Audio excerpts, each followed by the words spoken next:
We're waiting right now on a press conference. It's about to begin. They're going to announce, we are told, federal terrorism charges against Sayfullo Saipov related to yesterday's deadly attack in Lower Manhattan, killing 8, injuring 12. Want to bring in right now, as we await for this to get underway, former FBI counterterrorism task force member Steve Rogers, a good friend to the program. Steve, you know, there was so much back and forth today politically about how he should be charged. President Trump said send him to Guantanamo Bay.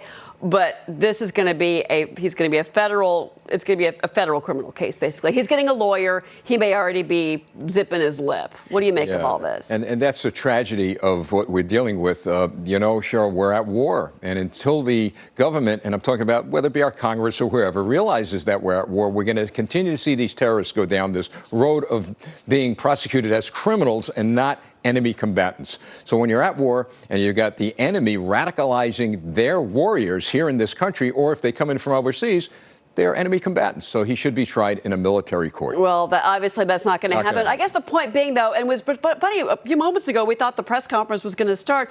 Ryan Nash, the hero police officer from the NYPD, came out to say thank you for the outpouring of support. I'm so glad we had that moment because he was right there and obviously saved lives. I mean, it was amazing what he shot him right away, and the suspect lived through. You know, that. what a way to humanize our police officers. You know, we hear so many negative things, but here is a young man who really, really served his country, let alone the city well. And God bless him and all of the law enforcement officers who have to protect and serve us. Yeah, so he came out, he spoke, but obviously now we move to the next phase of this. This is going to be a very long, drawn-out process. The suspect is from Uzbekistan. He is not a citizen of the United States. He has family here. There's a lot that we don't know, but we do know that he attended a mosque in New Jersey that had been on an NYPD watch list for years. That is somewhat troubling. We do know, we heard from the chairman of the House Intelligence Committee yesterday on Bret Baier's show last night, actually, that they had a picture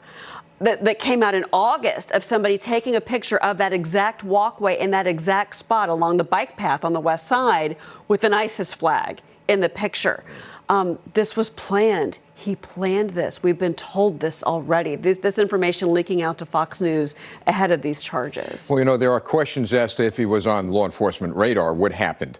And I could tell you this, the FBI and law enforcement agencies, they're doing the best they could what they have. And unfortunately, we don't have the human intelligence assets we used to have. Those are boots on the ground, eyes on the suspect. We're great at electronic intercepts. So I know the Trump administration is moving towards bringing, for example, community policing back in, so cops know who, what, when, where, and why in their neighborhoods. At the same time, more money will be poured into counterterrorism, putting boots on the ground to follow people. That's how we brought the old mob down, how we brought organized crime down. You had cops in the cars physically surveilling people. You're going to see that come back. It's interesting, from high-tech back to low-tech. Yeah, but at the same time, you have to think, I mean, this is New York City. This is the worst terror attack that we've seen in New York since 9/11. It is troubling that we are still vulnerable, but to Mayor de Blasio's point, to Governor Cuomo's point, we can't be held hostage by terrorists, whether it's ISIS-inspired or lone wolf or whatever you want to call it. That's being debated. We can't be held hostage as New Yorkers and as Americans. They hate our way of life. They want us to suffer. And this is maybe just our new reality. Well, you know what? We're not being held hostage because we're still moving on. The World Series is on. The football games are on. Everything that we live by is moving on. But what we can do, situational awareness, is something that we need to talk about down the road. You talked about the guy with the flag. Somebody took a picture.